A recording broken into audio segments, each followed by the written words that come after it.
Hello, AP Physics. Are you ready for another adventure with Katie? You ready to learn about Atwood problems? Okay, here we go. So today we're going to do an Atwood combined with torque.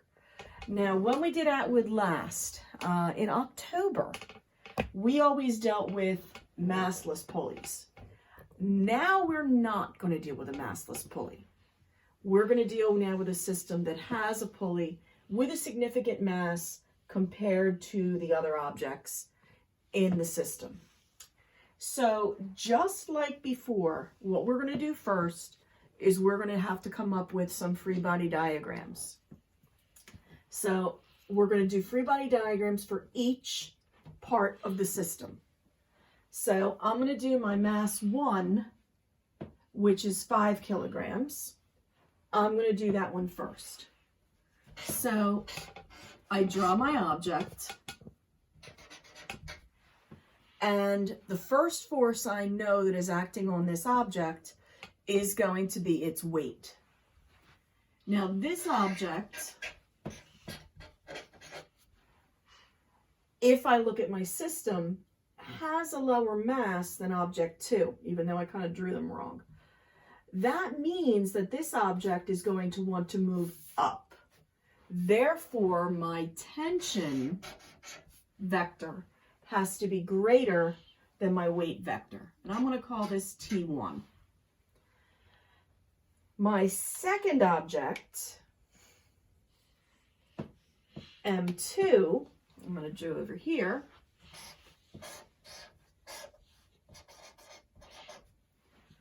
M2 is the heavier object, so it's going to move down. That means that its weight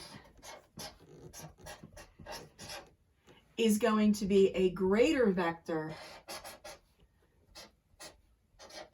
than its tension. Now, one thing I do want to mention here, when we did Atwood's before, we had the two tensions were equal.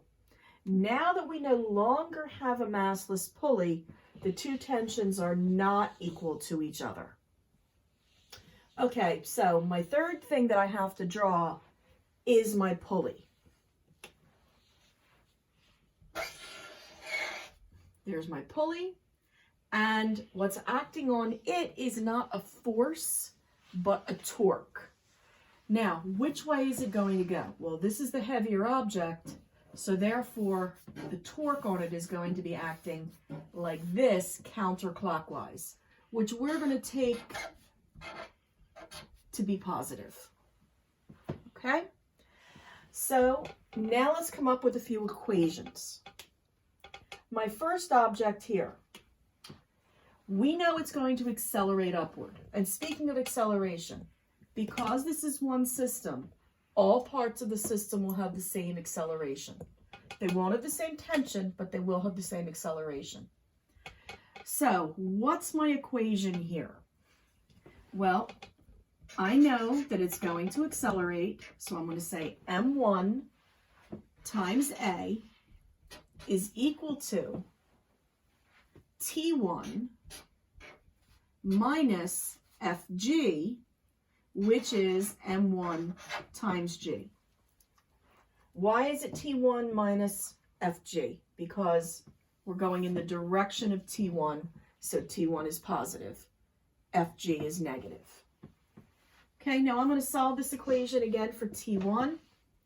That gives me T1 equals M1A plus M1G. Okay, now let me come over here to M2. M2 is going to accelerate downward. So that means its acceleration is going to be equal to FG, which is M2G minus T2. Or T2 is equal to M2G minus M2A. So last but not least, let's deal with our pulley. With our pulley, we don't have forces again, we have torques. Now, torques are equal to two things. We said that the sum of torques is equal to force times radius, and the sum of torques is equal to the moment of inertia times the angular acceleration. We're going to use both of them, but we're going to start with my bottom one, and I'm going to bring this down here. So my moment of inertia for a pulley, which is a disc, is equal to 1/2 mr squared. Alpha, we remember, is equal to A divided by R. Where does that equation come from? That comes from A equals alpha R, how we can turn a rotational quantity into a linear quantity. Well, now that I've done that, R cancels with R squared, and I'm left with 1/2 mRA. Now, we said that torque was equal to two things. What we just did, and it's also equal to the force that's acting on it times the radius. Now, the force that is acting here, if we think about it, is based on those two tensions. Tension 2 pulling in this direction, tension 1 pulling in that direction. So the difference between those two tensions is going to create our force. So I can say that the sum of the torques is also equal to torque 2, my downward or counterclockwise, minus torque 1, which is going in the other direction, times the radius of my pulley. So now I can set these two equations equal to each other, and I get T2 minus T1 times R equals 1/2 mRA. And so the R's cancel out. So in terms of our linear acceleration, the radius of our pulley doesn't matter. We could use a pulley this big, or we could use a pulley this big. The only thing that affects it is the mass of the pulley. So now what I can do is rewrite this equation. T2, we said, was M2G minus M2A. So I'm going to put that in for T2. M2G minus M2A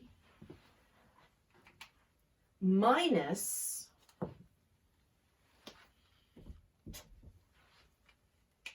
T1, which was M1A plus M1G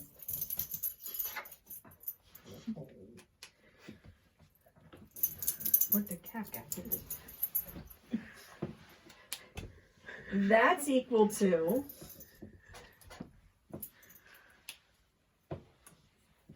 one-half mass of my pulley times A. Well, now let's plug in our numbers. M2, wrong one. M2, he said, was 8 kilograms. I'm going to simplify matters, and I'm going to treat G as being 10, which is an okay AP thing, times 10 minus 8 times A.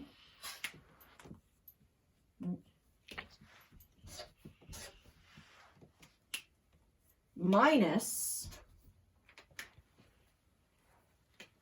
M1 was 5, 5A plus 5 times 10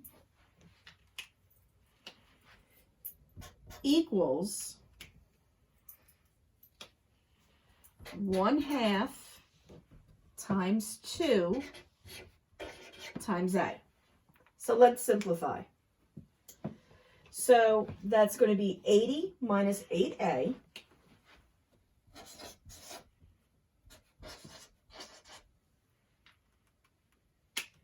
minus 5A minus 50. That's equal to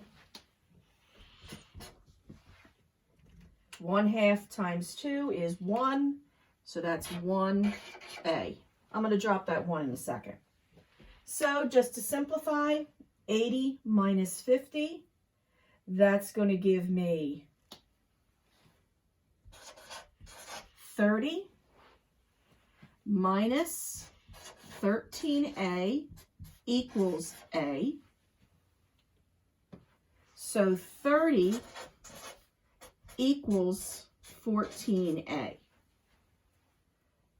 And therefore, A is 30 divided by 14, which is 2.14 meters per second squared. So now we know the acceleration of the system. I can then take that acceleration and put it into these equations, which will get me what the tension is in each one. Okay, so I'm just going to do one of them, okay, for time. What's our time, by the way? 12 minutes and 23 seconds. Okay, so yeah, I'm just going to do one. So I'll plop that in right here. That's going to be 5 times 2.14 plus 5 times 10. So 5 times 2.14 is going to be around 11. 10.7. Thank you, assistant. 10.7 plus 50. That gives me that T1 is 60.7 newtons. I can do the same thing up here, which would be, that probably, no, it wouldn't be as easy to do. That would be 80 minus 8 times 2 is about 16. So that would work out to be about 64. So we can see that the two tensions are not the same, okay, which is something we said would be true. The other thing that I can figure out is the angular acceleration of the pulley by going back to this equation, A equals alpha R. The angular acceleration is dependent on the radius of the pulley. So A divided by the radius would give me my angular acceleration, and that would work out to be A divided by R. So 2.14 divided by 0.1, don't forget to convert, means that my angular acceleration would be 21.4 rads per second squared. Hope you enjoyed the video. Okay, again, replay it whenever you want. Send me an email if you have any questions. Have a good day, AP Physics. And goodbye from Katie.